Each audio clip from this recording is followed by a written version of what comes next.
Pedro Páez Pérez, compañero de la Revolución Ciudadana, compañero de la América Latina, de la Patria Grande, economista, gran militante, quien es responsable de estos encuentros, porque allá cuando estábamos en campaña y todavía estaba tan confuso todo, la candidatura de Andrés Arauz, las proscripciones y todas esas dificultades, bueno, nos pusimos al hombro la tarea de hacer campaña por Ecuador y luego se fue formando este espacio, Militemos la Patria Grande, que cuenta con distintas organizaciones sindicales, políticas, culturales, etcétera, y muchos compañeros que per se están interesados en la unidad de la patria grande, en hacer los vínculos, en pymes, en economía, en los distintos niveles de lo que venimos aprendiendo a llamar con Pedro la diplomacia de los pueblos. Y nos ha parecido que esto es importante y que nos va bastante bien, digamos, en el sentido de que indudablemente que hemos aumentado el conocimiento entre nosotros de una manera increíble. O sea, nosotros no sabíamos muy poco de Ecuador, como sabemos poco de Colombia, pero en la medida que vamos entrando en tema y sobre todo a partir de las intervenciones de los distintos compañeros, bueno, creo que es la forma primera de la unidad posible, primera de la integración que necesitamos, que es conocernos. Ahí tenemos a Verónica Sforcing también, que está presente, que es, y varios compañeros más de la red de lucha contra la desinformación en las redes sociales, que es otra de las tareas importantísimas que tendrá que irse plasmando en una red latinoamericana donde en estos encuentros cada vez vamos encontrando, vamos conociendo distintos medios de comunicación alternativos que están en manos de compañeros militantes en todos lados. Hemos comprobado, tanto en Argentina como en el resto de los países, se va repitiendo la enorme cantidad y también calidad de las comunicaciones que se producen en distintos medios. Es de forma artesanal y lo que tenemos que lograr es que la red potencie, que haga un poder a partir de la unión de todos esos. Aquí tengo presente, me estaba olvidando, compañero Nicolás, que es hombre de radio de Argentina, que mañana en su programa va a sacar cosas, que les recomiendo que se conecten por el chat o después vamos a hacer los contactos para que lo que hoy podamos transmitir acá se pueda reproducir. Vuelvo entonces a Pedro, que es el compañero que va a hacer uso ahora de la palabra, que es el anfitrión de esta reunión y que esperamos que siempre sigamos construyendo estos caminos y estos lazos. Muchas gracias por estar nuevamente. Sabemos que luego te tenés que retirar, así que tenés la palabra, Pedro. Muchas gracias.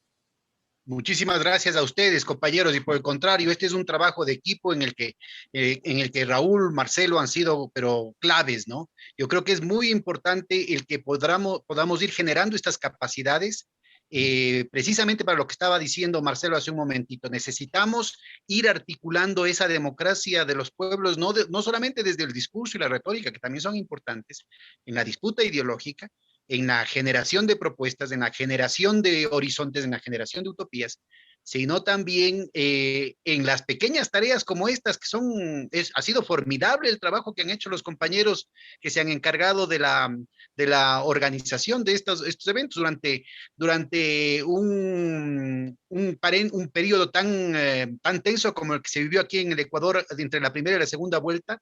Iniciativas como estas fueron cruciales para mantener alerta sobre las posibilidades de los golpes de Estado que yo les había mencionado, ¿no? Alguna gente decía acá que eso era teoría de la conspiración. Ahora ya el propio Nebot, que es el jefe, el jefe del Partido Social Cristiano, que es la fuerza más importante de la derecha, reconoce y denuncia que estuvo en marcha un golpe de Estado. En realidad estuvieron en marcha dos golpes de Estado.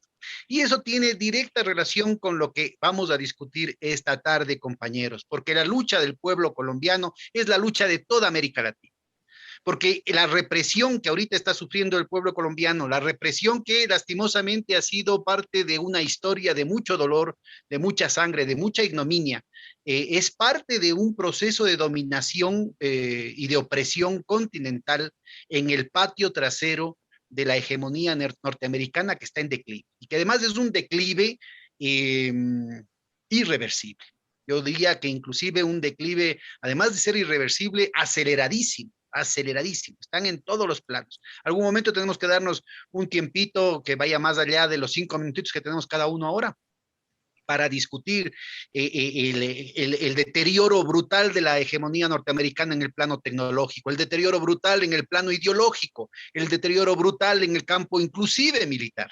Entonces, la desesperación, ¿no es cierto? El coletazo del lagarto herido, la desesperación del imperio norteamericano para volver con uñas y dientes, ¿no es cierto?, a garantizar este patio trasero como un espacio de rentabilización, yo diría en muchos casos arcaica, es un retorno a formas arcaicas de explotación colonial, semicolonial, diríamos, pero bien entre comillas, estamos regresando a formas de las cañoneras, a lo primario exportador, ¿sí? En el que el gran componente, la gran diferencia ahora es la utilización de la macroeconomía y las finanzas como un instrumento de guerra. La deuda externa, el acoso, el bloqueo, por ejemplo, en el caso de Venezuela, eso se ve clarísimo. Así es que la lucha del pueblo colombiano es también un desafío al papel papel estratégico que los Estados Unidos le dan a Colombia como el gendarme continental. Y eso tiene implicaciones brutales para el tema de la paz, porque Colombia no solamente que ha generado unas fuerzas armadas y una policía tremendamente represiva, entrenándose caliente con los desaparecidos, los falsos positivos, el desarrollo sistemático de la violencia contra su propio pueblo, sino que ahorita tiene una cantidad de efectivos que quedan totalmente descolocados, primero porque por su número. Segundo, por su presupuesto, que es de los más altos de América Latina, inclusive por encima del de México y el de Brasil. No se diga el de cualquier otro país, incluyendo Argentina. Entonces, es muy importante ubicar que la firma de la paz, por ejemplo, con las FARC, les deja totalmente descolocados. Por eso es que necesitaron impulsar un plebiscito y manipular la ideología de la gente para que la gente ponga en cuestionamiento esos procesos de paz. Por eso es que bombardearon los procesos de paz con el ELN. Por eso es que están buscando cualquier pretexto, ¿no es cierto?, para continuar la represión por otros medios, por ejemplo, con el asesinato de dirigentes sociales y dirigentes políticos. Así que lo que la gente se está levantando ahorita no es solamente por una malhadada reforma fiscal neoliberal, que también están queriendo implementar aquí en el Ecuador y que seguramente, de acuerdo a cómo se den las condiciones de resistencia, van a tratar de reproducir en todos los países de América Latina, sino que forma parte de un escarmiento para doblegar la moral, no solamente del pueblo colombiano, sino del pueblo latinoamericano. ¿Sí? Históricamente, eso ya pasó en Centroamérica, que fue la primera zona del patio trasero que hace 50, 60 años ya empezó con esa insubordinación fundante, ya empezó con ese proceso de resistencia heroica y que fue derrotado después del triunfo sandinista, después de los acuerdos de paz con El Salvador, con la represión brutal y los niveles de violación de los derechos humanos brutales generados desde la embajada norteamericana. Así es que lo que estamos viendo ahorita, esa heroica resistencia del pueblo colombiano con nuevos actores, con nuevas propuestas, inclusive en su heterogeneidad y hasta en su confusión, forma parte de esa reserva moral que toda América Latina tiene que defender.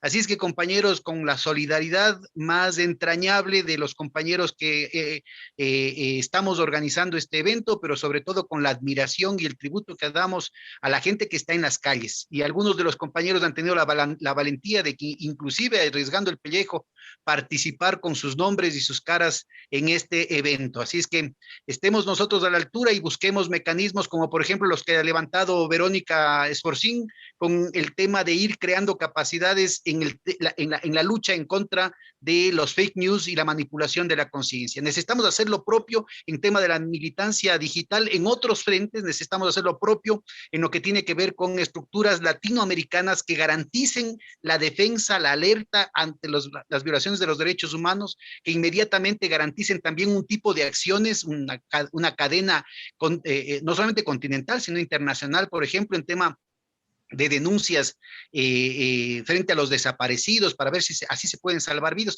Tenemos que ir buscando iniciativas que hagan que nuestro trabajo, así sea alejado, así sea solamente a través del Internet, pueda tener condiciones efectivas de respaldo a la lucha que están librando los pueblos. Así es que, compañeros, muchísimas gracias y me disculpan que tengo que ausentarme. Un abrazo a todos y sobre todo a Marcelo y Raúl, que siempre se poniéndose las pilas arman estos eventos, pero con una rapidez inusitada. Muy gentiles. Hasta luego. Y a Verónica, que ahora se ha sumado porque ya teníamos fama de machirulos. Entonces Verónica ha aceptado Así, bien el está. lugar Bueno, de la yo sí le mencioné a Verónica porque esa iniciativa que ella está levantando sí, de la con red. el colectivo yo creo que la idea es que podamos ir replicando y generando esas capacidades locales. Ojalá pudiéramos algún rato tener capítulos. Lo mismo habría que hacer con Alampymes, con el tema de la micro y pequeña producción. Lo mismo tendríamos que hacer con las cooperativas. Lo mismo tendríamos que hacer con los maestros, con los sindicatos, ¿no? Entonces, ojalá la iniciativa de la gente pueda ir concretando este tipo de horizonte en el que la diplomacia de los pueblos va a forjar este nuevo episodio de la integración de la patria grande. Un abrazo a todos, compañeros. Buenísimo, Pedro, muchas gracias. Mario Morán después nos va a comentar a su turno algo de esto, recogerá seguramente de lo que plantea Pedro, de ir haciendo todas estas redes por sectores, ¿no es cierto? Bueno, yo quiero darle la bienvenida al compañero Felipe Tascón, colombiano, un experto en temas tan complejos y bastante poco conocidos para nosotros, como es el tema de la producción de la coca para la cocaína, que es una especialidad, pero es un profesor académico, docente, universitario, y queremos que nos haga una pequeña reseña de cómo ve él esta cuestión que está ocurriendo tan profunda y tan importante del pueblo colombiano en las calles. Adelante, Felipe. Buenas tardes a todas y todos y agradecerles pues esta posibilidad de divulgar en directo la situación que se está viviendo en Colombia. La misma coyuntura ha impedido que entren algunos de los compañeros que estaban invitados, pero esperemos que con los que logramos entrar podamos dar la mejor divulgación. Empiezo. Quiero referirme a dos elementos. Primero, las características sanguinarias del régimen que reprime y segundo, las de la juventud popular que emerge como sujeto político. La academia y prensa que nos acompaña desde el exterior deben preguntarse ¿por qué la represión del régimen colombiano es tan sanguinaria? A la adicción tradicional por la sangre que tiene la aristocracia que nos ha gobernado la mayoría de los últimos 190 años, se suman desde finales del siglo pasado los mecanismos normales de relacionamiento de los capitales de la cocaína, de los mal llamados cárteles. Considero que la hegemonía del poder en Colombia la comparten tres clases sociales, quienes personifican al capital financiero nacional e internacional, al latifundio y al capital narcotraficante. La operación del poder es mafiosa, con características diversas de gobierno y represión a las del resto de América Latina. Una dinámica muy particular y violenta de relacionamiento social y de exclusión de la población. Aquí se puede decir que desde los años 50 o 60 del siglo XX no ha parado la guerra civil no declarada, pero el conflicto siempre estuvo circunscrito a las áreas rurales, mientras el grueso de la población urbana lo conocía a través de las cadenas de televisión que igual que en otras latitudes funcionan como caja de resonancia del poder hegemónico. En el siglo XXI, esta alianza, finanzas, feudo narco, podríamos decir que se fue tomando tanta confianza que exageró. Creyó que se podía dar el lujo de hacer trizas el acuerdo de paz de La Habana y sobre todo creyó que la capacidad de aguante de la población era infinita. En paralelo a la guerra rural, la condición de vida urbana se fue deteriorando de manera tal que tristemente podemos afirmar que consolidó una generación sin proyectos de vida, una generación sin expectativas de trabajo o de estudio, que al levantarse en las mañanas no sabe qué va a hacer en el día. Tanto se tensó la vida cotidiana que el letrero que mejor resume la protesta también es resumen desde las ciencias sociales. Comillas, nos quitaron tanto que hasta nos quitaron el miedo, cierro comillas. Ha emergido una generación cuya disyuntiva es escoger entre arriesgar la vida en la guerra asimétrica contra los fusiles del escuadrón antidisturbios o regresar en paz, entre comillas, a sus barrios a comer mierda.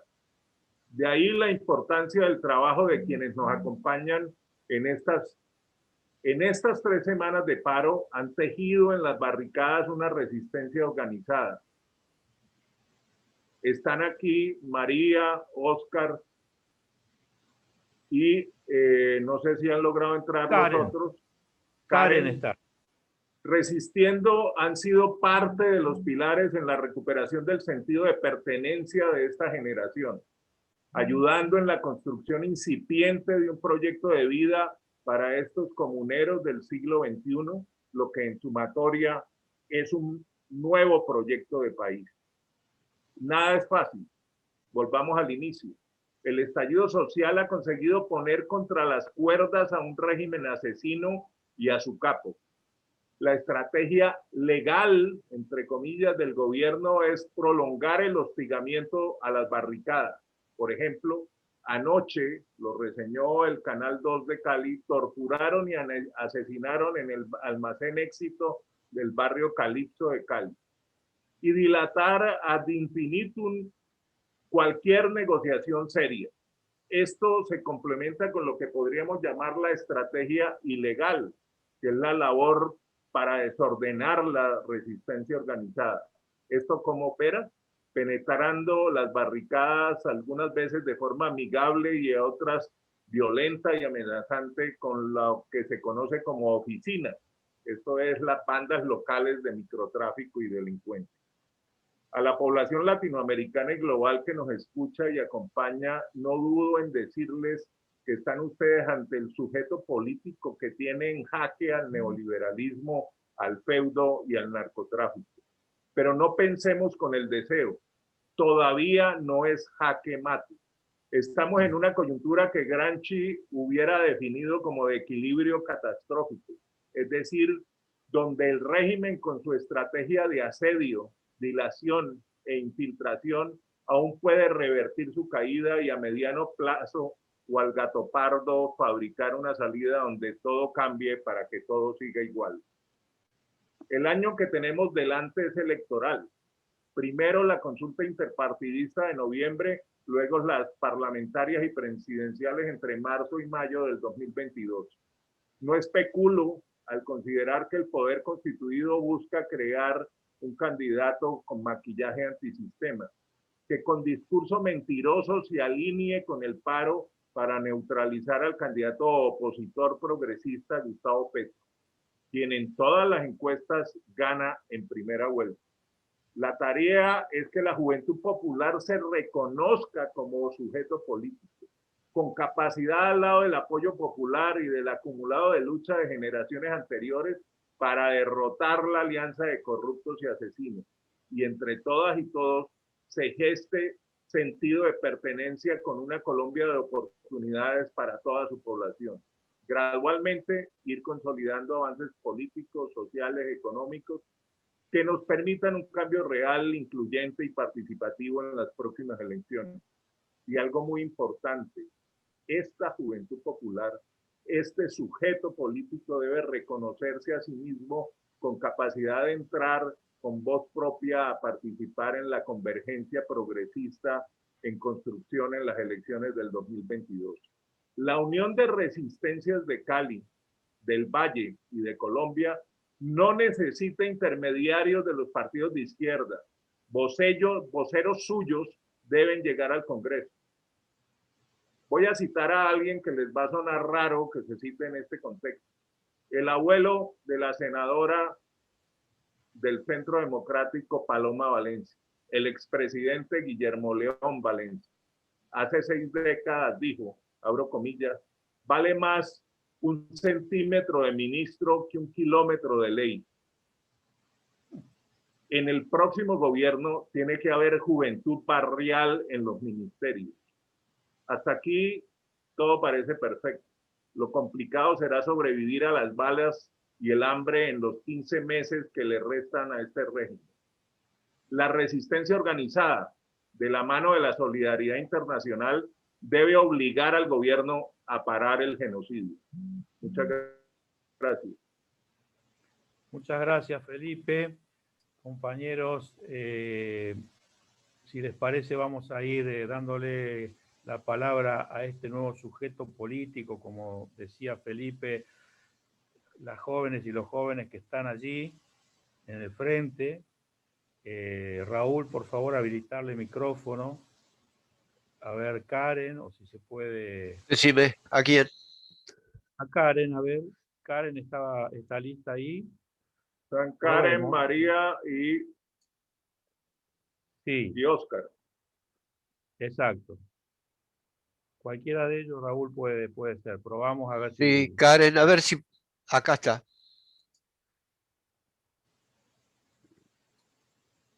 Todavía está muteada. Sí, Karen, si nos escuchás. Hola. Ahí está. Adelante. Buenas tardes. Hola. ¿Cómo estás? Como también bien, sino que aquí en este momento también estoy escuchando una asamblea de la universidad porque la universidad quiere que entremos a estudiar el 1 de junio, pero pues personalmente no hay garantías ni físicas ni mentales para entrar a estudiar en medio de el estallido que está viviendo Colombia. Entonces es como una falta de respeto también contra las personas que han muerto, contra los desaparecidos que siguen habiendo en este momento. Pero ya escuché que me llamaron.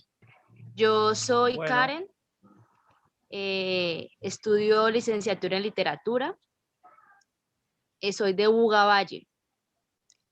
Y pues desde el 28 se levantó como todo este movimiento. Como es normal, la movilización la convoca el comité de paro, pero el 28 sucede algo muy histórico y es que se divide la marcha, por ejemplo, aquí en Buga. Buga es un municipio muy conservador, muy religioso, y las manifestaciones siempre han sido demasiado pacíficas. Pero el 28 se decide tomar una vía muy importante porque es la que da paso a Buenaventura, que es el puerto de Colombia, donde recibe pues más del 80% de la mercancía del país. Entonces, pues desde ese día, la ciudadanía de a pie es la que ha dado la parada con este paro. Quiere decir que este paro viene de abajo, viene de las personas más marginadas, del estudiante que no ha podido conseguir trabajo porque no tiene experiencia, de la que vende en la tienda, del comerciante de la calle. Entonces, este paro también es muy simbólico por eso, porque lo están manejando los mismos ciudadanos que han padecido la negligencia del Estado con mayor medida. Y pues también hemos evidenciado que al Estado lo que menos le importa es dialogar y por eso envía la fuerza pública que sin medir palabra ni nada dispara gases, sin importar si hay niños, si hay adultos mayores, sino que así es como responde el Estado por medio de su brazo armado, que es el SMAT, y la fuerza pública, la policía también está involucrada en muchos asesinatos a jóvenes manifestantes. Entonces, en solo 20 días de paro, más de 50 muertos, Eso es algo bastante grave. Este es un país demasiado violento, violento en mayúsculas. Ni en 6 meses de paro hubo esa cifra de muertos. Entonces, lo que se está viviendo en Colombia es histórico, es simbólico, pero también en este momento se está presenciando una violencia desmedida. Los ciudadanos y muchos solo tienen piedras, pero ellos tienen balas, tienen gases vencidos, que esos gases prácticamente son cianuro. Y aquí en Buga lo que se ha evidenciado es que los gases los han tirado a las propias casas, se meten a los barrios. Aquí ya se metieron a más de 5 barrios y este es un municipio re pequeño. Entonces hay una violación del derecho internacional humanitario re evidente. Hoy esta mañana nada más me llamó una compañera de Tuluá, un municipio cercano, esto es la región del Valle del Cauca, y me dice que habían matado a 2 manifestantes. Y al parecer era un señor vestido de civil en una camioneta, pero era policía, porque agarraron a los que mataron a los 2 compañeros en Tuluá. Entonces, hay unas cosas de verdad demasiado alarmantes, demasiado preocupantes. Ha habido presencia de Defensoría del Pueblo, de Derechos Humanos, pero también hay entidades estatales que poco logran hacer para intervenir inmediatamente. Entonces, la situación del país está muy compleja. Yo todos los días pienso en qué va a suceder al siguiente día y pues no sé qué más decir. Sí está muy grave la situación. Bueno, muy bien, Karen. Muchas gracias. Y estaremos más en contacto en la medida que tengas posibilidades, que tengas alguna necesidad de conexión. Siempre hablamos con Felipe que el apoyo, digamos, de distintos lugares, distintos países que no están solos, y vamos a ir en la medida de lo posible conectando más gente. Un gusto, Karen. Podría ser María ahora a continuación y que hablen primero ellos y luego hacemos los comentarios, seguimos con Guido. Adelante, María. Hola, buenas tardes, ¿cómo están? Bueno, nada, muchas gracias por la invitación. Primeramente a Felipe Tascón, que ha hecho parte de este acompañamiento, pues asesoría política en el punto de resistencia en el que estoy yo. Yo hablo desde la ciudad de Cali, Colombia. Digamos que fue el epicentro y sigue siendo el epicentro de este estallido social, que es la lectura que hoy manejamos en las calles. Pues como lo decía la compañera anterior, esto es un paro que ha sostenido la gente popular del barrio, de la comuna, gente de a pie que no tiene ningún tipo de formación política, que no viene de ninguna organización, ningún partido, que es apática a la política y hasta el mismo concepto de política. Si me preguntan cómo se formó esto, pues no hay respuesta muy clara. Creería que habría que hacer después de esto una investigación social y analizar realmente cómo confluyeron fuerzas de muchos agentes sociales. Sí creo que deviene ya del paro del 21 de noviembre del 2019, que fue el primer estallido fuerte de masa, no organizativo, pero sí de masas, donde también hubo una gran represión y hubo una estrategia bastante de terror por parte de la fuerza pública, que digamos mengua un poco la fuerza y luego llega la pandemia y termina de socavar en ese momento ese paro que pudo haber sido el inicio del estallido. Ya después, con la convocatoria de una marcha contra la reforma tributaria, que fue la excusa para salir a las calles después de casi más de un año encerrados, aguantando hambre, muchísimo estrés y diría hasta esquizofrenia social por la situación económica y el temor pues a morir sin más, pues la gente decide salir y a marchar. Y así hubo ese 28 de abril un estallido, donde la explicación, pues, acorde a mi realidad, es que salimos a marchar y no regresamos a la casa, nos atrincheramos. La trinchera como que era un ejercicio más de salvaguardar la vida frente a la represión, que ya estamos acostumbrados quienes hemos hecho parte de paros. Yo no es mi primer paro, y digamos que yo vengo también del movimiento estudiantil, y ya estaba acostumbrada, que sabía a qué me tenía cuando salgo a la calle. Y ese ejercicio de enfrentarse y de cubrirse frente a las gases lacrimógenos, hay un tipo de escopeta que nos disparan unas balas como unos perdigones que lastiman la piel, ahora con la Bedmont. Bueno, de ahí surge como esa idea de la primera línea, de empezarnos como a proteger, a decir, bueno, nos van a balear, nos van a gasear, formemos escudos, compremos caretas, pongámonos guantes y vamos haciendo este pequeño ejército para salvaguardar la vida de los compañeros y de quienes tienen la valentía de enfrentarse a las tanquetas.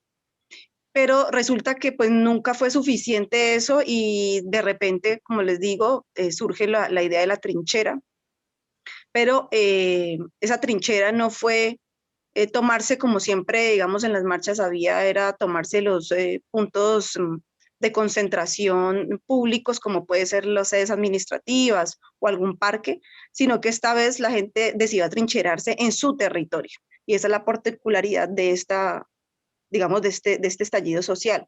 ¿Qué más que la gente conocer su barrio, su comuna, y atrincherarse ahí?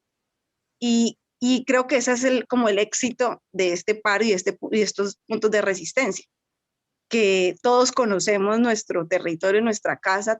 Yo ahorita estoy en mi casa, pero yo hace media hora estaba en el punto de resistencia.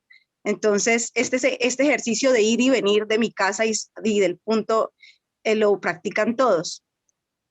Y así hemos sostenido hasta el momento, estos 20 días de paro, la organización. Internamente, pues les puedo contar que ha sido muy, muy, muy, pero muy difícil, porque es como les digo, una población que no es formada de ningún tipo, y que lo único que compartíamos realmente, más allá de los contextos sociales y culturales en los que emergen estas ciudadanías, pues es la indignación del cansancio, de sentirse ninguneados, invisibles, los miserables que siempre han sido. Y esa indignación fue lo que nos arropó como ahorita lo que hay una organización familiar, de construir vínculos de confianza entre extraños, porque aunque éramos vecinos territorialmente, pues no nos conocíamos. Y bueno, ya pues el ejercicio de a través de las ollas comunitarias, donde todos comemos, la misma población, como les digo, el territorio nos ha apalancado para la cuestión de la alimentación, donaciones, también organizaciones sociales, al verse, porque esto se desborda tanto para el gobierno como para la organización social y política, se le desborda, pues lo único que digamos que está tratando de hacer es colaborando con la cuestión de suministros y presupuestos, aunque hay gente formada, por supuesto, dentro de los puntos de resistencia, pero la particularidad es que ninguno tiene bandera. No hay movimiento social ni partido político que en Cali, y yo diría que en ningún municipio del Valle, que es, como les digo, el epicentro de esta, tenga una bandera colgada. Porque pues en general la población ha sido bastante apática, y porque han dicho, hoy somos nosotros los protagonistas y hoy nosotros surgimos como proceso político. Y ese ha sido como mi punto de trabajo en mi punto de resistencia,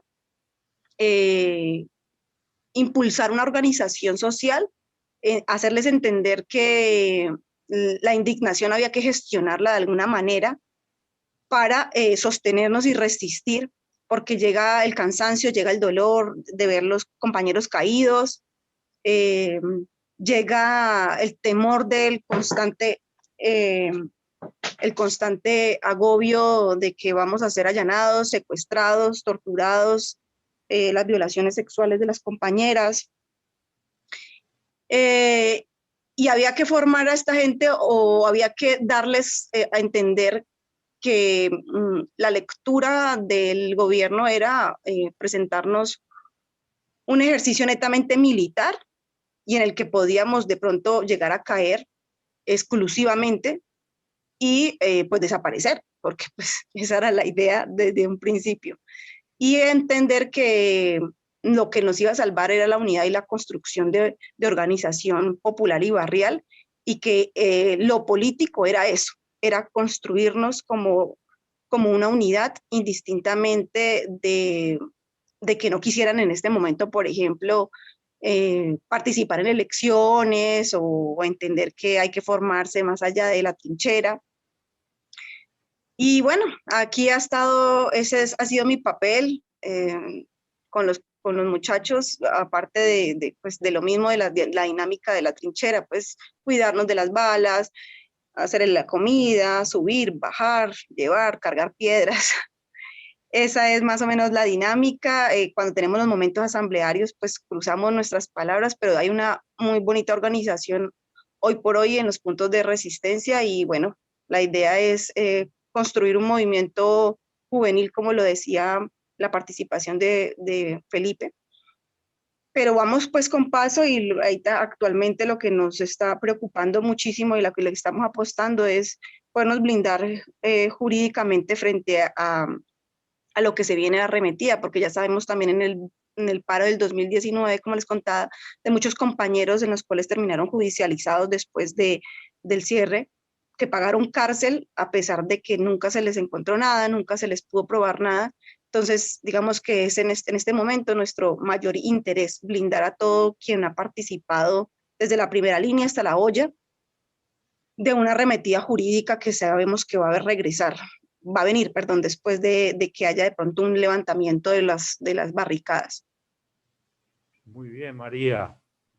Queda entonces de tus palabras, se deduce que hay un gran trabajo también para adelante, ¿verdad? La organización popular de la que hablas.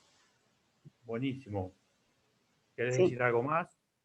No, nada, escucharlos, que si tienen intereses de conocer algo más puntual, aquí estoy para compartirles pues cómo ha sido este proceso en 20 días, que ha sido de las cosas más complicadas que he vivido en mi vida, a pesar de todo lo que he participado. Y bueno, mostrarle al mundo realmente desde adentro cómo es la cuestión. Buenísimo, se van a comunicar con vos algunos compañeros, yo previamente te aviso para que las que están en comunicación tomen contacto directo y puedan sacar al mundo y seguir, que es el gran interés de ustedes. Raúl está, compañero, que dice IFOM de Oscar. ¿Lo ves ahí? Hola. Ahí está, sí, perfecto. Ahí está. Oscar, un gusto tenerte acá. No, el gusto es mío. Muchas gracias a la invitación, a Felipe, a María, Karen, Raquel, Raúl, Marcelo, Guido, Nicolás y los demás compañeros que están en este espacio. A ver, yo soy Oscar, soy de acá de Buga. Soy estudiante de último grado de Administración de Empresas. Soy microempresario, tengo una pequeña empresa en el sector de las telecomunicaciones, me dedico a llevar internet a la zona rural, de la zona más apartada pues, del municipio. Y digamos que mi participación aquí en el paro del 28 de abril ha sido tanto el de apoyar con la parte de víveres, llevar a los muchachos la leche, que puede servir para neutralizar el efecto de los gases, una comida, llevar vendas, conseguir algunos recursos que puedan servir para que los muchachos que están poniendo el pellejo, como lo dijo el Pedro, creo, puedan continuar. Han sido 22 días, 23 días de mucha confrontación en este municipio, como Karen lo decía, es pequeño y la arremetida del gobierno, del SMAT, fue o ha sido desproporcionada, no se compara con ninguna otra ciudad en Colombia. un ataque contra la población civil, contra los barrios donde hay niños, donde hay personas con problemas respiratorios, han sido las principales víctimas. No se respetaron ni siquiera a congresistas que intentaron llegar a mediar hace unos días, tampoco a la prensa, a nadie, absolutamente a nadie. El símbolo allí o lo que podemos ver en la calle cuando termina su enfrentamiento son cientos de elementos de balas que disparan contra la población. Eso ha sido dantesco. Nunca Buga había vivido un escenario como este. Cabe recordar que es un punto estratégico y cruce de caminos que lleva a Buenaventura y al resto de Colombia y también al sur, la vía panamericana. Los muchachos, la sociedad civil decidió tomar esta vía, no por indicación de nadie, ni siquiera por el comité de paro, como ya lo mencionaban. Esto responde a un estallido social, la indignación de la comunidad que venía aguantando mes tras mes, años tras años. Llegó un momento en el que la reforma tributaria fue la gota que rebosó la taza. Total, si alguien quisiera de pronto hacer un listado de lo que representa el gobierno, o en una palabra describir lo que representa el gobierno con el ESMAD y las fuerzas de represión, podríamos tener que es violento, salvaje, violador, indolente, intransigente, asesino, mentiroso, traidor, psicópata, guerrerista, sangriento, ruin, falso, ilegítimo, cobarde, censurador, secuestrador y tirano. Sí, y nos quedaríamos seguramente cortos en todos los calificativos para este gobierno. Los muchachos allí tienen piedras y caucheras, tienen unos ridículos escudos de cartón o de plástico o una lata contra una tanqueta del ESMAD con un artefacto Venom que puede disparar y destrozar a cualquier persona, como sucedió hace unos pocos días en Popayán. Gases, balas, aturdidoras, tienen tecnología de punta, y lo que es triste es que es con los impuestos de nosotros mismos, es con la plata del bolsillo de cada colombiano y cada colombiana. Razones de sobra hay para ignorar incluso a quienes medrosamente piden que las marchas sean tocando el arpa o arengando alguna canción, cuando la pregunta podría ser cómo negociar o cómo tratar a un gobierno que se ha encargado de asesinarnos, cómo negociar con un gobierno que los muertos los pone el hijo de la señora que arregla casas para poder levantar el sustento mes a mes o diariamente, o el vendedor ambulante que no tiene nada más sino su chaza o su carreta para vender frutas. Son los pobres, son los pelados, hijos de estas clases, de estas capas sociales menos favorecidas, que están poniendo el pecho, y por eso entiendo la indignación que hay allí. Mire, para dar algún dato de lo que significa lo que estamos viviendo en Colombia, la línea de pobreza en Colombia se sitúa alrededor de $93. Según el gobierno nacional, $93, una persona es pobre. Una persona de extrema pobreza tiene unos ingresos de $45. Es decir, que en la lógica de este gobierno, una persona que gane $100 ya no es pobre, ya esta persona ha superado la línea de la pobreza. 100 ridículos dólares. Ni siquiera el salario promedio de un colombiano de clase de estrato 1, estrato 2, es alrededor de $270. ¿Y dónde queda la comida? ¿Dónde queda la vivienda, la educación, el vestuario? Cuando la gran mayoría ni casa propia tiene. La población extrema en Colombia, para que se hagan una idea, es de 7.4 millones de colombianos. Eso fue el año pasado. Es decir, el 15% de la población vive en extrema pobreza. Y hoy, un año después, esa cifra hace rato pasó por allí.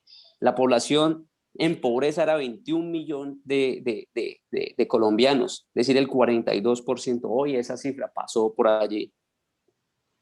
Somos un país que no tenemos seguridad alimentaria. Según el DANE, que es el Departamento de Estadística de Colombia, la pobreza golpea mayormente a los niños y a los jóvenes hasta los 25 años, y la incidencia de pobreza en esta población es del 50%, casi el 51%, y ahí está la razón de por qué son los jóvenes y las jovencitas que salen a protestar, que salen a dar su vida, porque literal no están haciendo nada.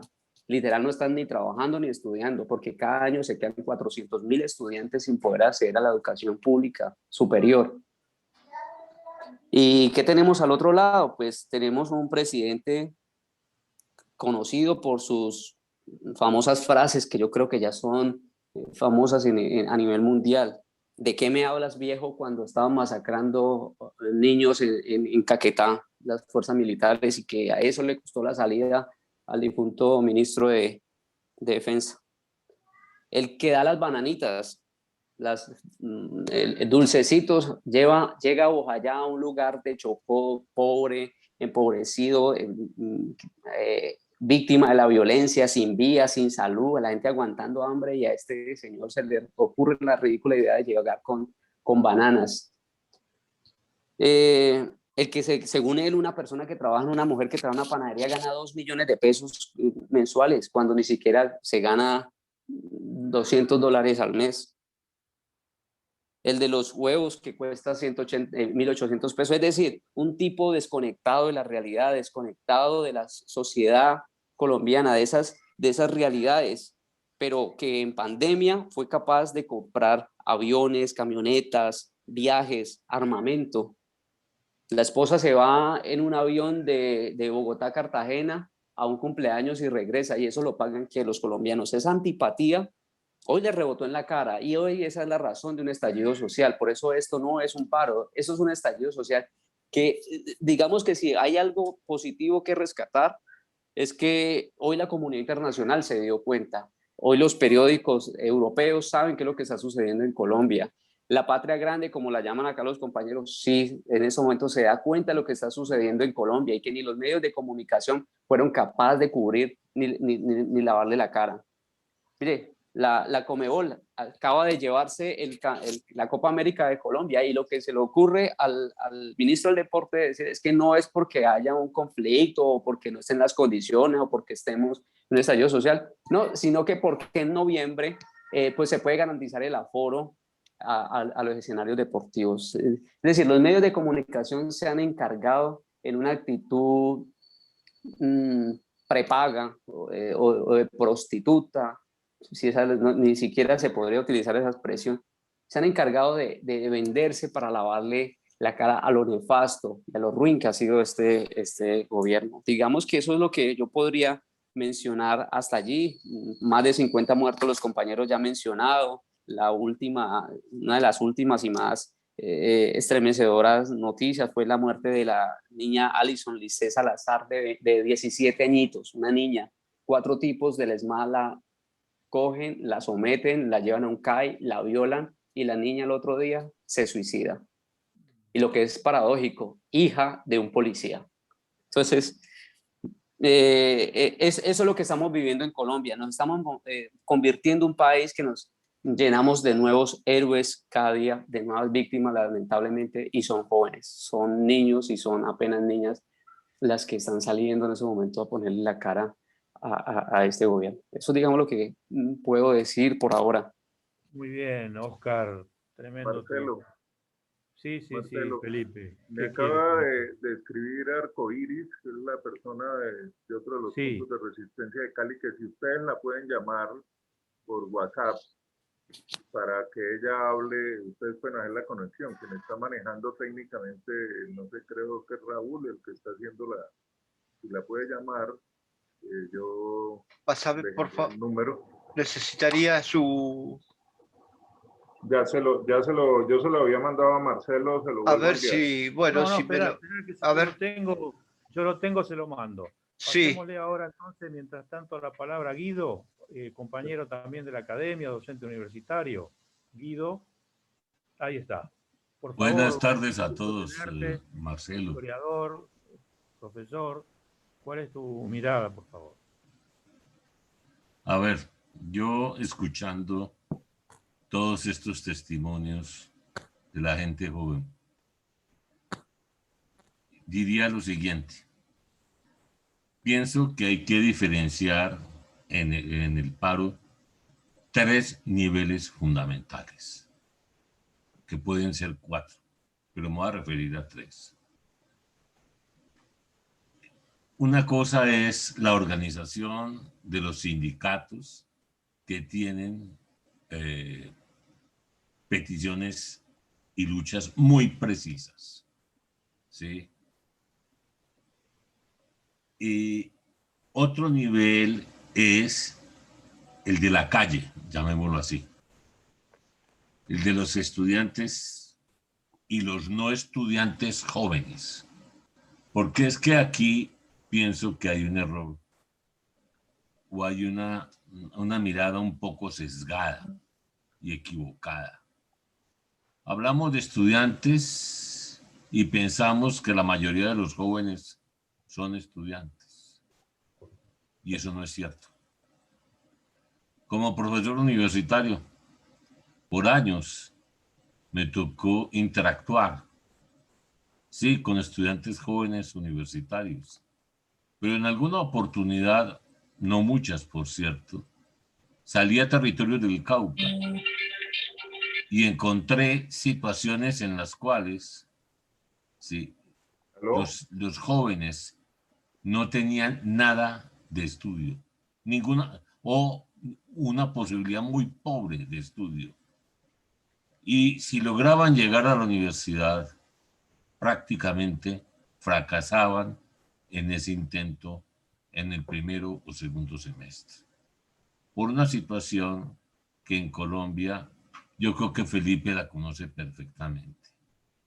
Aquí hablamos del centralismo y aparece una nueva metáfora hoy en día, los territorios. Lo que antes eran departamentos, municipios y todo eso, ahora son los territorios. Bogotá no es el territorio. Bogotá es el centro del poder económico, político, financiero, etc. Lo demás son territorios. Entonces, yo me he desempeñado como profesor universitario en 2 contextos universitarios. El de la Universidad del Cauca, en donde más tiempo he permanecido, y también el de la Universidad del Valle, en una época que ya estaba cumpliendo una tarea de fortalecer un proceso de investigación en el campo de lo jurídico. Y allí se encuentra lo siguiente. ¿Por qué Cali? Resulta que Cali está en relación, en interacción con todo el Pacífico. Y si miran el Pacífico, ¿sí?, van a encontrar que primero la mayor parte de la población es afro y aquello que llaman indígena. Pero allí también hay otro error, porque el indígena no es homogéneo. Una cosa son los eperas y apidara de selvas y otra cosa son los pueblos étnicos de los Andes. Aunque si bien históricamente han tenido una profunda interacción de más de 500 años entre ellos, pues no se los puede homogeneizar. ¿Y por qué estoy metiendo este componente aquí indígena? Porque precisamente en este paro aparece un intento clarísimo por parte del actual gobierno de fraccionar lo que se llama la participación de los pueblos indígenas o de los indígenas con los integrantes de la OPIP, que también son indígenas, pero que en el periodo de Álvaro Uribe crearon esta organización y se caracterizan no solamente por ser indígenas, sino por ser evangélicos. Es decir, están introduciendo una variable política terriblemente peligrosa para generación de procesos de violencia, como es la componente religiosa, enfrentando entre los mismos indígenas con el propósito de enfrentarlos. La creación de la OPIC no fue en ningún momento un intento para satisfacer las demandas de pueblos que han estado totalmente marginados, sino precisamente para enfrentar, sobre todo al Consejo Regional Indígena del Cauca y a la ASIN, que se han caracterizado por su fortaleza en el proceso de lucha que desde 1972 han venido adelantando. Entonces, estos son los niveles que están desapareciendo, que no se tienen en cuenta. Y el no tener en cuenta todo esto genera aparentemente un cúmulo de contradicciones que hace que para muchos analistas lleguen simplemente a generalizaciones y que también hace que una población que no está formada políticamente, y advierto, no son la gente de la calle la que no está formada políticamente, no es la única población que carece de formación política. Lo patético y paradójico en Colombia es que lo que llaman clase media, en una buena proporción, carece de formación política. Porque formación política no es una formación partidista, como siempre se ha pensado, sino formación política parte, desde mi punto de vista, del concepto y del criterio de qué soy como ciudadano en interacción con otros ciudadanos y en una serie de luchas para favorecer no solamente a mi persona, sino otro conjunto de personas. Yo me alejo totalmente de la cuestión partidista, que en Colombia es lo más engañoso y lo más falsificador de la democracia que se ha podido dar. ¿Sí? Entonces, si yo miro el paro hoy en día, pues, y a eso le agrego la tercer componente. Entonces, en la segunda componente, que es la calle, es supremamente compleja, porque mueve una serie de grupos de actores políticos y de actores sociales que a duras penas en este momento están construyendo cadenas de comunicación, de interacción, que les permitan en la lucha integrar un proceso que más o menos pueda tener éxito frente no solamente a un gobierno, porque esa es la otra equivocación. Esto tiene una componente de más de... Cuando fui candidato a rector de la Universidad del Cauca, presenté una propuesta en la cual creo que demostraba que el conflicto tiene con las guerrillas 70 años y que se inició en 1948. Esa es la fecha mágica que yo he puesto, ¿sí?, para comenzar a analizar esto, en la cual se crea la OEA.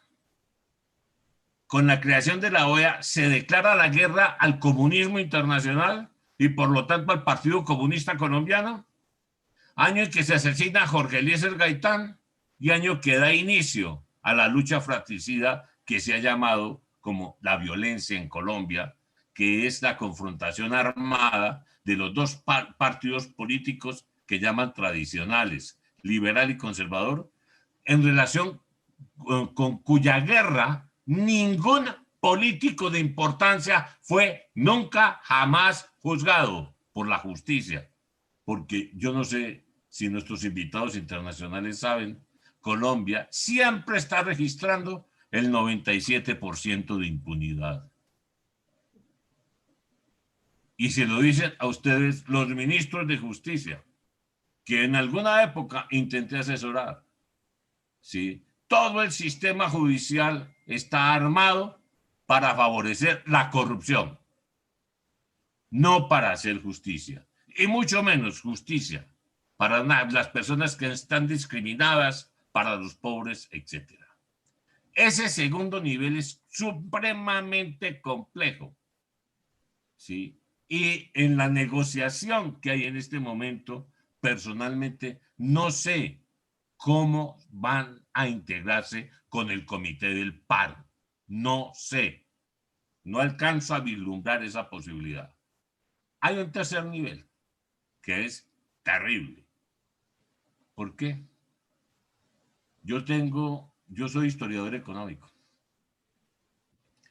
y ese fue el transcurso. Es más, trabajé sobre economías de bajo valor agregado, pero la economía aurífera de los siglos XVI al XIX y sobre las economías de bajo valor agregado del siglo XIX y del siglo XX. La ganadería es una economía de bajo valor agregado.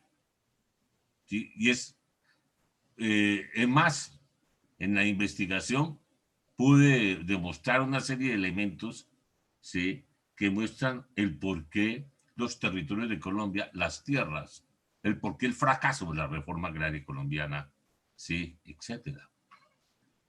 Pero yo me hago la pregunta, ¿qué sería de la economía colombiana sin el narcotráfico?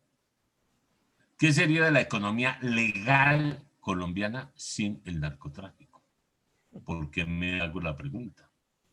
Si yo miro el valle geográfico del Cauca, ¿sí?, se va a encuentro lo siguiente. Según datos que recogí, creo que Maurice Armitage lo dio en una entrevista con la BBC. Él fue alcalde de Cali en una época. Los ingenios antes tenían contratadas 6.500 personas.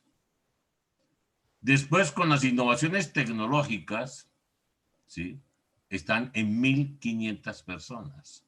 Es decir, han lanzado a la miseria, a partir de innovaciones tecnológicas, con la tercera o cuarta revolución industrial, una enorme masa de población. La gente le dice a uno, no, pero es que se dedican a la delincuencia, a atracar, a robar, a todo eso. Pues no solamente es eso. Es que el narcotráfico le ha dado, y es duro decirlo, pero la realidad hay que mirarla de frente desde mi perspectiva, posibilidad de vida a esas personas. Por eso me hago la pregunta, ¿qué sería de la economía que llaman legal sin las economías del narcotráfico, sin la economía del narcotráfico? Y no solamente para los pobres.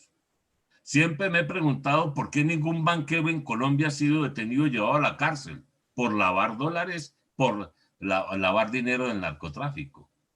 Porque la mayor parte de esa cantidad de dineros se mueven a través de los bancos. De datos de 1992, que fue el último que miré, en esa época ya el 92% del producido mundial del narcotráfico, del capital financiero, quedaba en el exterior. El 8% quedaba en los países productores de la coca.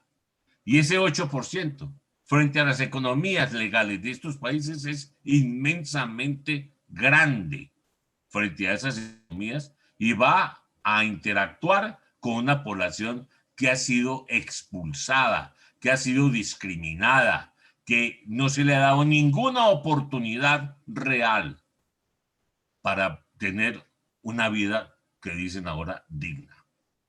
Entonces, en ese tercer nivel está jugándose de alguna manera esas economías del narcotráfico junto con otras formas delincuenciales, y yo diría que a mí que me digan que el Ejército de Liberación Nacional y que las disidencias de las FARC están metidas en las movilizaciones, eso no es absolutamente nuevo para ningún colombiano. Porque eso se supone que es lo que haría un grupo insurgente. Es su tarea. Pero todo esto está completamente imbricado en este proceso al que se llegó. Y se llegó, perdónenme la palabra, pero no encuentro otra, por una estupidez en el manejo de la pandemia. ¿Qué hicieron?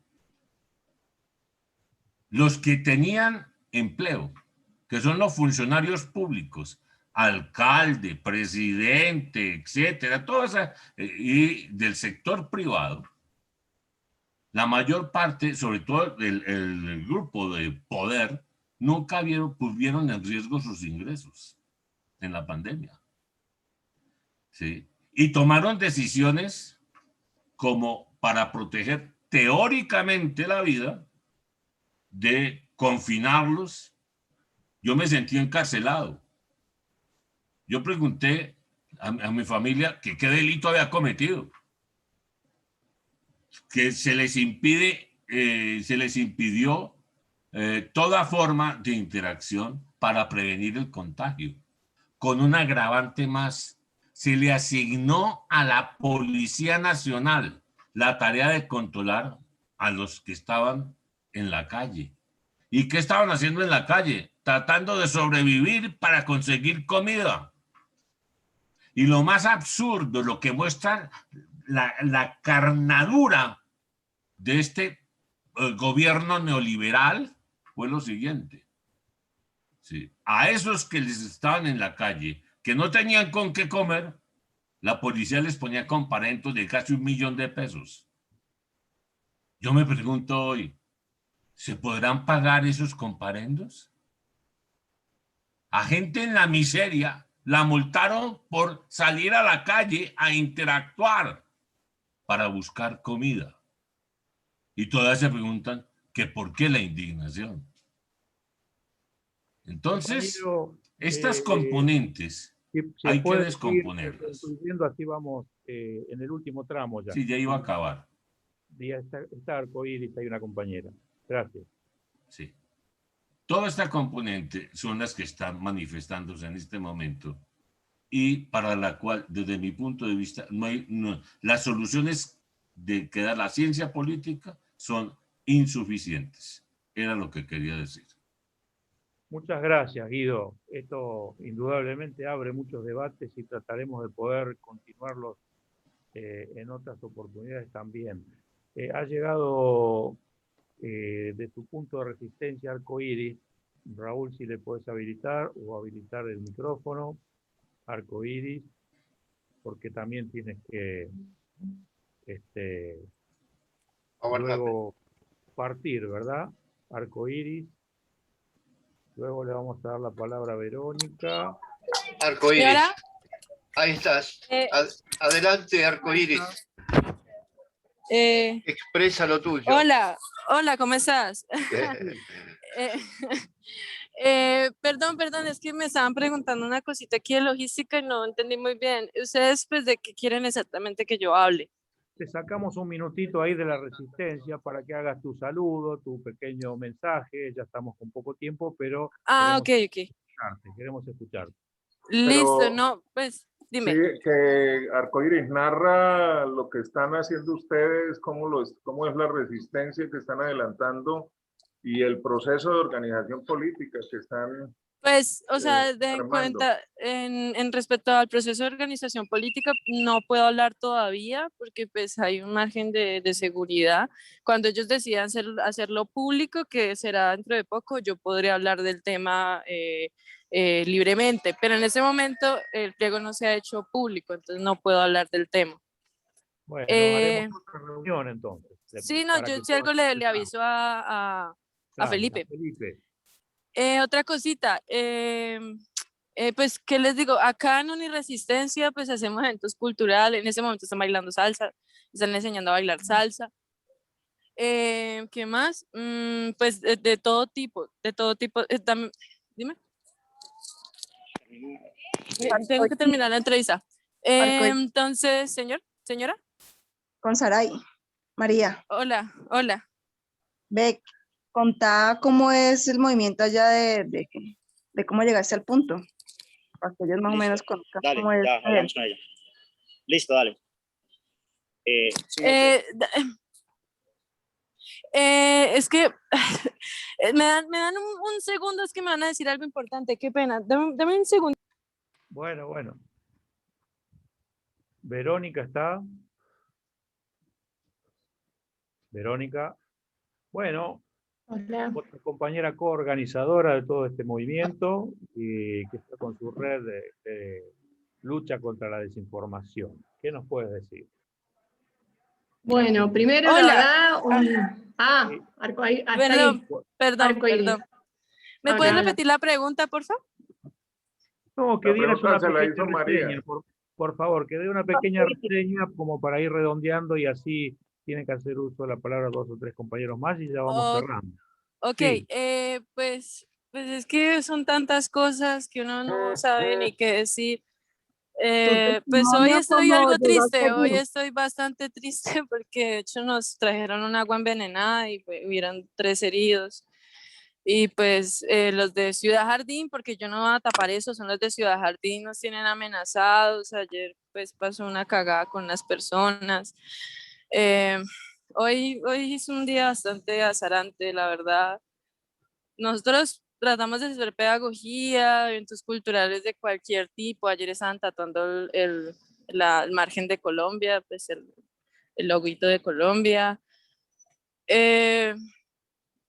Hoy lloraron varias personas, de hecho, y yo casi lloro también porque la verdad es que no es justo que a los muchachos les traigan esa agua envenenada.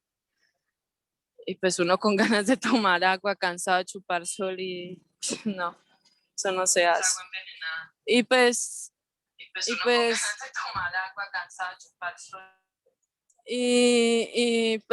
nada, haciendo la agenda política, tratando de buscar garantías, ya que sabemos que el gobierno no nos las va a dar. Tenemos que buscarlas por nuestro propio medio, hacer lo posible. Pues yo ni siquiera soy estudiante, yo no soy de acá de Cali. Yo vine para protestar y para hacer algo por este país, a ver si se puede. Pues nada, los jóvenes desde su inexperiencia y desde su, pues sin conocer leyes ni nada, absolutamente nada, pues estamos tratando de hacer una agenda política lo bastante contundente, con apoyo de varias organizaciones. Y pues van a seguir matándonos. Eso va a ser así. Es así de simple. Mañana o ahorita me pueden pegar un tiro, me pueden secuestrar y me pueden violar 3 veces. Porque pues es así de sencillo y luego me tiran al río Cauca. Van a seguir habiendo muertos, eso es cierto, hasta que bajemos a esta gente de arriba, porque ni siquiera son las elecciones. Es que pues ahorita lo que estamos apuntando son las elecciones ya que están tan encima, pero eso no es válido, para nada es válido, que es lo peor del caso, porque pues todo eso está arreglado al fin y al cabo. Entonces, de que pueden sacar varios votos falsos y eso, pues, lo hacen, ya lo han hecho antes.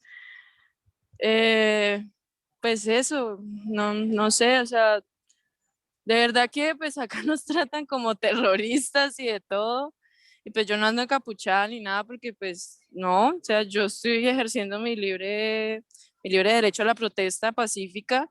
Que ellos vengan a golpearlo a uno y tales, la otra vez me apuntaron en la cara, tanto los de Ciudad Jardín como los del ESMAD, pues eso es otra cosa, y claro, uno ya sabe que ellos van a venir a golpearlo a uno, entonces uno tiene que defender, porque pues tampoco me va a dejar pegar así de mala alegría, y pues nadie.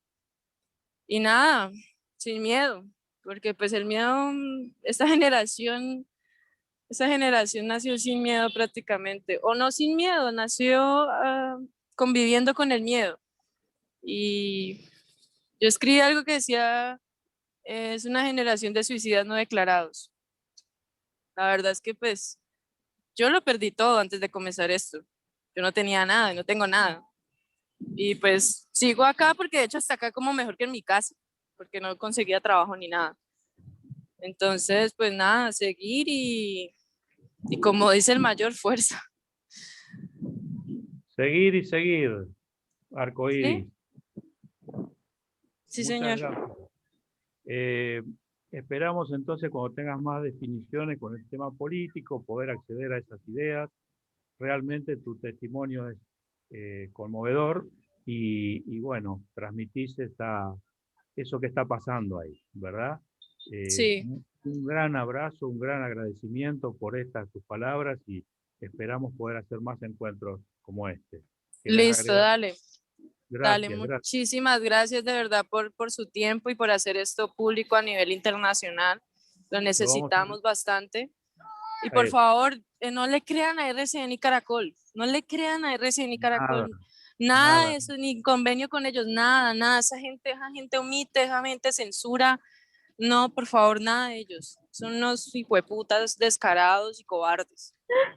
Vamos con nuestras redes de comunicación popular alternativa a difundir esto al mundo. Un abrazo Listo, grande. muchísimas gracias, de verdad, todo el mundo, y por favor ayúdenos, presionen al gobierno, por favor, si le venden armas, cualquier cosa que le vendan, por favor, déjenle de venderle, por favor. Un abrazo grande. Lo mismo, chaito. Muchísimas gracias, ya me tengo que ir, qué pena. Bueno. Atendé tus cosas. Vamos, Verónica, después de esto, ¿qué podemos decir? Sí. Buenas tardes, buenas noches a todos, a todas. Antes que nada, nuestra solidaridad inmensa a las compañeras, a los compañeros de Colombia que le están poniendo el cuerpo. Realmente pone la piel de gallina todas las intervenciones porque están en la trinchera, ¿no? Están en ese momento de resistencia que seguramente a muchos de argentinos que hoy estamos acá nos hace recordar al cordobazo, al rosariazo, a la resistencia del pueblo argentino en plena dictadura, que permitió en ese momento, con Perón en el exilio, la posibilidad de construir una unidad entre el movimiento obrero y el movimiento estudiantil, en la calle, ¿no? En la calle, en la lucha permanente. Rosario y Córdoba son dos provincias de Argentina con mucha historia de lucha, con mucha historia de grandes sindicatos, y a mí me hacían acordar ese momento, también al momento de resistencia de la última dictadura militar, en donde las madres se animaron a dar la vuelta de la Plaza de Mayo, y en donde muchas organizaciones, a pesar de que los podían secuestrar y podían quedar desaparecidos, se animaban a seguir organizando, a seguir sosteniendo.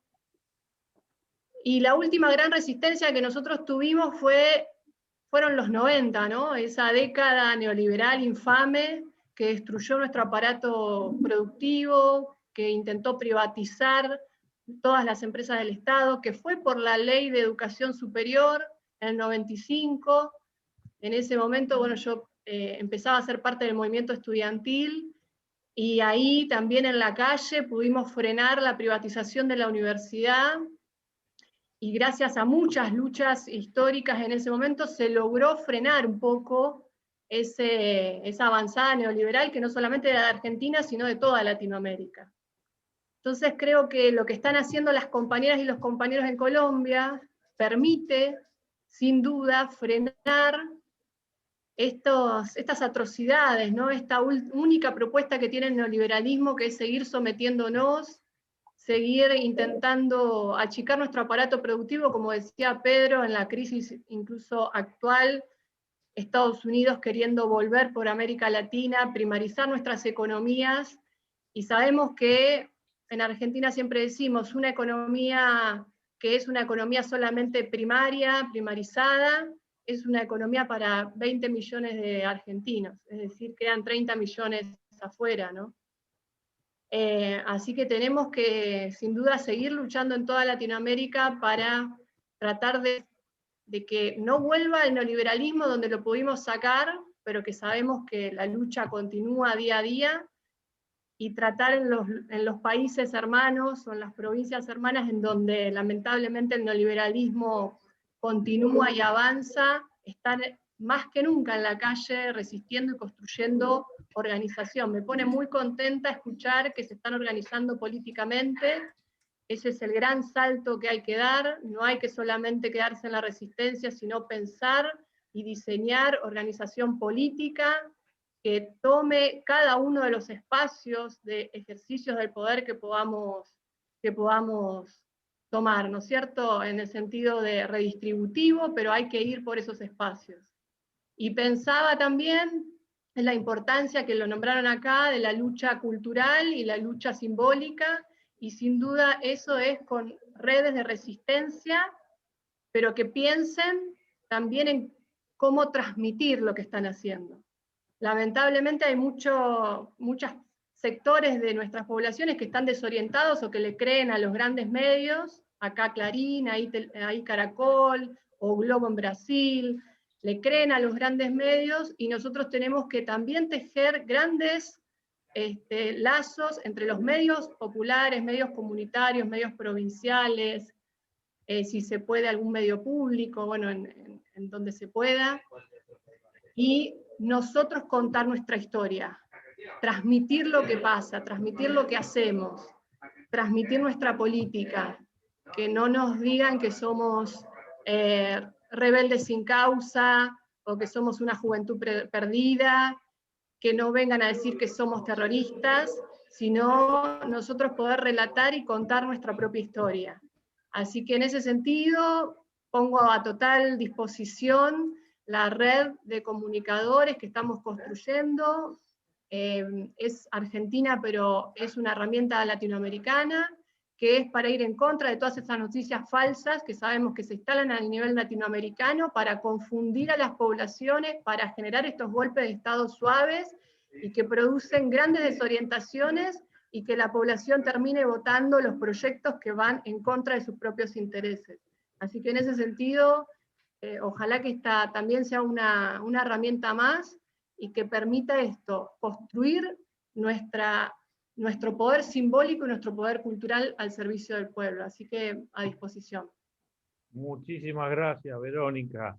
A ver si no se ha retirado José María, no lo veo ahora, que tenía que ir a otra reunión, lamentablemente. Creo que se ha tenido que retirar, ¿no? José María no, ya se ha retirado. Sí. Lo lamentamos, pero sí. Habrá próxima. Tenemos así es.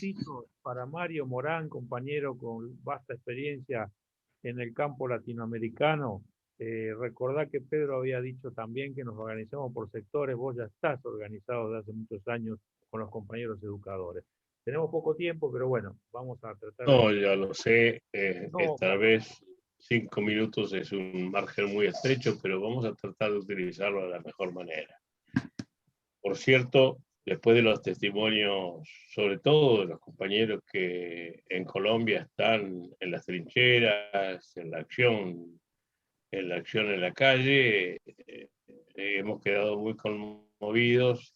Y por eso lo primero que quiero hacer es mandarle mi solidaridad y el compromiso que a través de estos medios que nos facilita Marcelo, Raúl, tratamos de llegar a ellos y trataremos en el futuro también con otras organizaciones de llegar para alentarlos.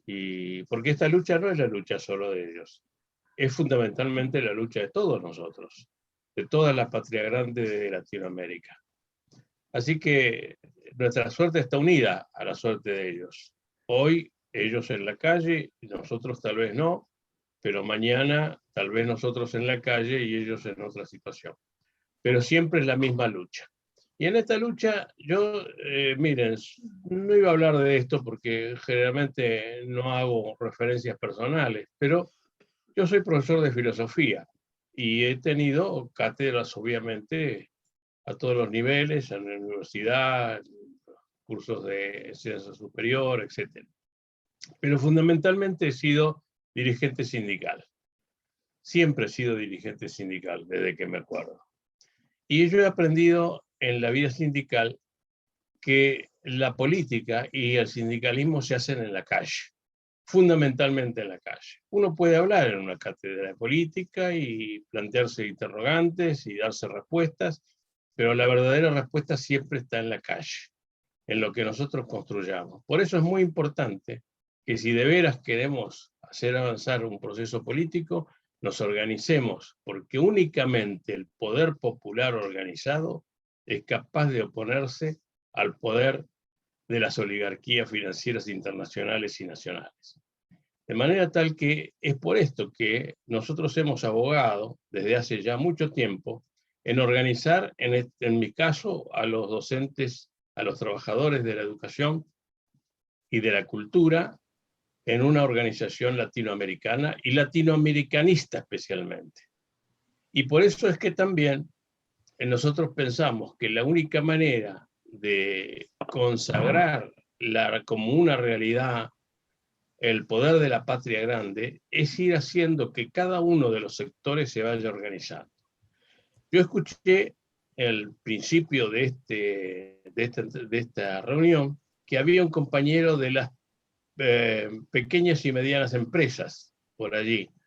Y me parece que es una buena oportunidad para poder vincularlo con las pequeñas y medianas empresas de Argentina, de México, de Perú y de Ecuador, que están ya organizándose a nivel latinoamericano.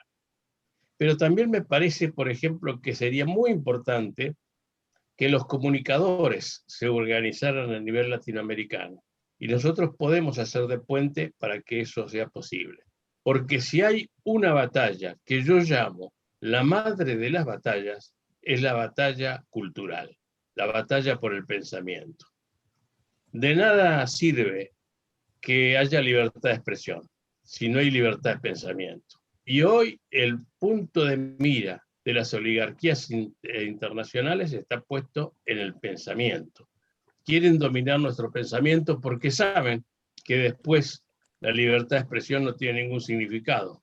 Uno dice finalmente con toda libertad lo que piensa. Si ellos dominan el pensamiento, también dominarán la expresión. Así que yo creo que fundamentalmente haría hincapié en estas tres cosas. Primero, la lucha política es fundamentalmente la lucha en la calle. Este momento, por ejemplo, es un momento de reflexión que es necesario. La acción tiene que ser seguida por la reflexión porque la reflexión fortifica la organización y la organización se vuelca nuevamente a la acción y la hace mucho más útil. En segundo lugar, me parece que es importante ir haciendo o confeccionando las redes de los distintos sectores que hay en América Latina para que todos vayan confluyendo en un mismo propósito. Y por último, me parece que es muy importante también que todos nosotros vayamos multiplicando este esfuerzo de hoy en muchos, y nosotros nos comprometemos en eso, porque ya hemos participado de reuniones como esta en apoyo a la democracia en Ecuador, en apoyo a la democracia en Chile, en apoyo a la democracia en Perú. La vamos a hacer ahora el 26 de mayo, a esta misma hora en que empezó esta misma reunión, y entonces los invito. Todas las organizaciones sindicales de la Federación Latinoamericana de Trabajadores de la Educación y la Cultura, más organizaciones de profesionales, intelectuales, sociólogos, políticos, etcétera, van a estar presentes en este apoyo al candidato que allí, Rafael Castillo, expresa la oposición más firme al neoliberalismo que ha imperado también en Perú.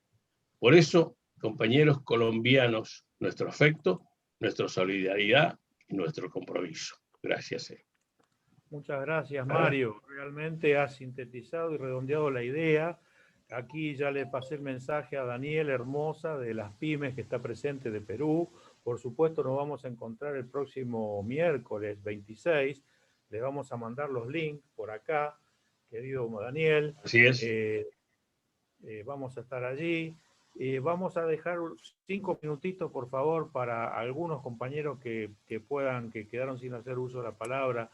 Sergio Rodríguez Helfenstein de Venezuela, Luis Cáceres de Argentina. Simplemente un saludo, por favor, lo más resumido posible. Marco, no.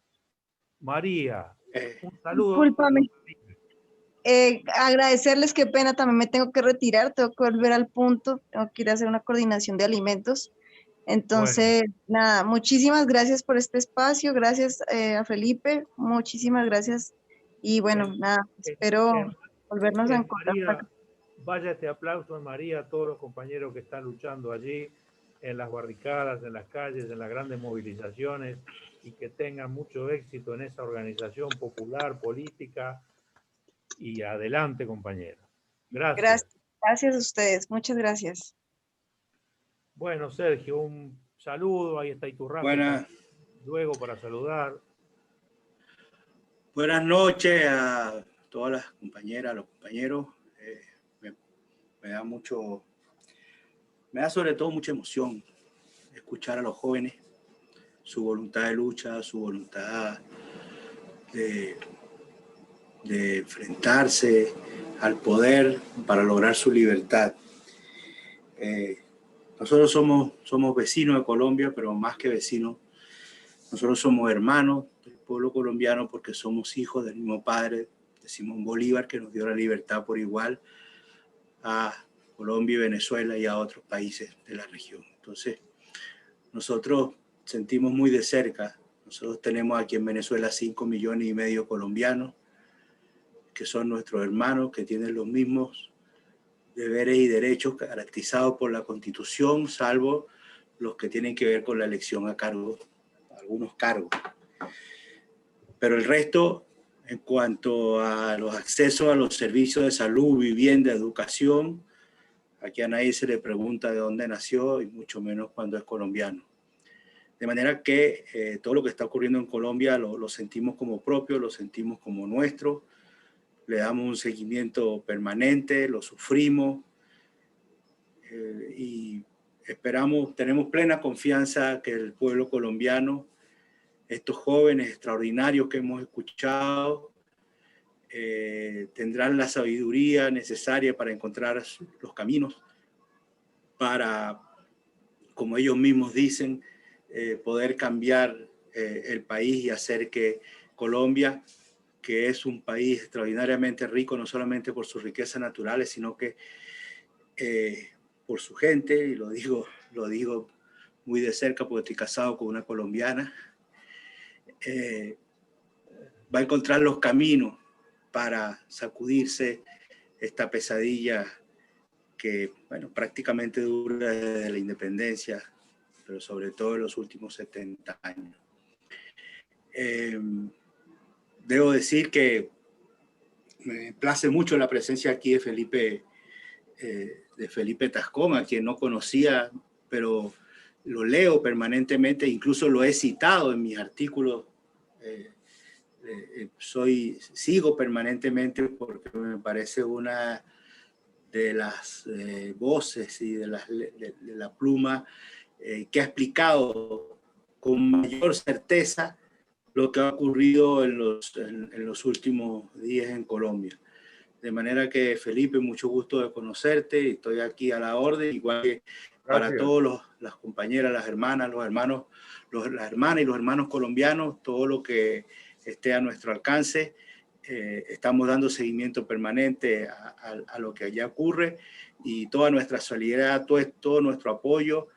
Y yo creo que me atrevo a hablar por todo el pueblo venezolano porque es un sentimiento incorporado a nuestro corazón, a nuestra mente, a nuestro diario convivir. Y estamos desde hace 200 años con los hermanos colombianos y seguiremos estándolo siempre. Gracias, Marcelo. Gracias, compañeros.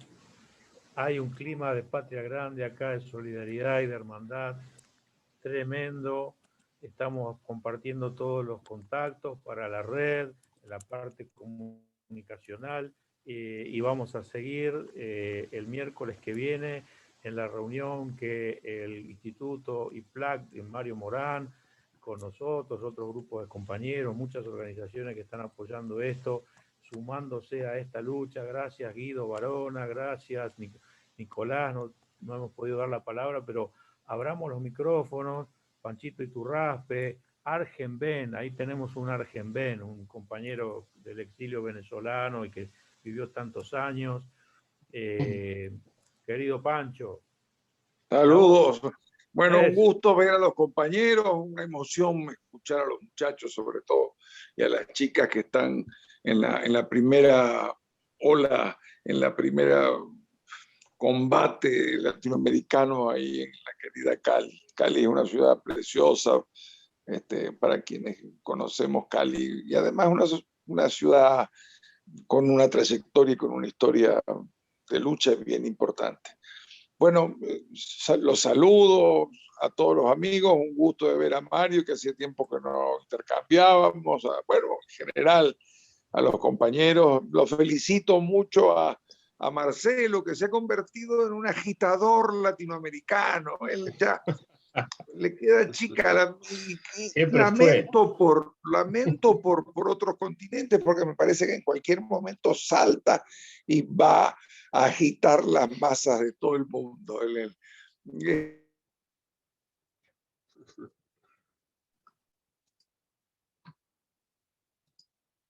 La puta madre.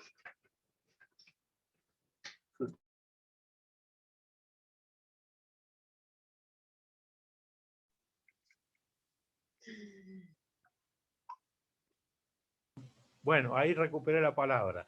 Bueno, Raúl, si podés habilitarle los micrófonos, vamos a ir saludando todo, querido Nicolás, tu palabra, tu voz. Pero tampoco es que se justifica cualquiera cocinando. Querido Ramón, compañero ladrillero, Luis Cáceres, ¿dónde está? Tu palabra, Luis, por favor. Nos estamos quedando con muchas voces sin... Marce, querido Nicolás. Simplemente agradecerles por la invitación a todos, compañeros, realmente emocionante de escuchar a las chicas y a los jóvenes que están peleando en el frente de batalla en Colombia en este momento. Y bueno, y nada, usar nuestros micrófonos, nuestras voces para replicar y para que se retumbe en toda Latinoamérica lo que está pasando. Abrazo grande a todos. No te escucha, Marcelo. Marcelo, tu speaker. Podés hablar. Gracias, Daniel. Daniel. Tu saludo, Daniel, que vas a ser anfitrión la semana que viene, jugás de local. Jugás de local, bueno. La semana que viene es la batalla por Perú, por apoyar al profe Castillo. Sí, bueno, gracias a todos ustedes. La reunión ha sido bastante fuerte. El testimonio de los hermanos colombianos ha sido de verdad estremecedor. Es la lucha permanente, no es una lucha de hoy ni de ayer, es una lucha de siempre, toda la vida, por lograr la justicia social. Yo creo que esa es la enseñanza que vamos teniendo, ¿no? Y también es cierto que la pandemia ha acelerado los procesos y lamentablemente llega en un momento en que la conducción no es la más adecuada, hay que prepararnos. No, claro, nadie sabía que iba a llegar la pandemia, pero realmente no puede volver a agarrarnos una situación así desorganizada, lo dijo la compañera de Colombia, que estaban recién haciendo las planificaciones.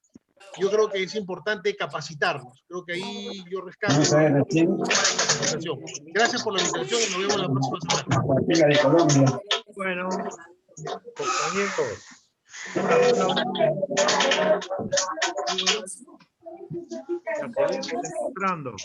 Bueno, un saludo a todos. El mayor aliento a los compañeros de Colombia, de Chile, con quienes nos vamos a encontrar seguramente en otro tiempo, en otro momento. Perú, que tiene que dar su batalla electoral, y Brasil, con quien tenemos que encontrarnos. Un abrazo a todos. Chao, compañeros. Un abrazo. Chao. Gracias. Gracias. Abrazo grande. Hasta luego.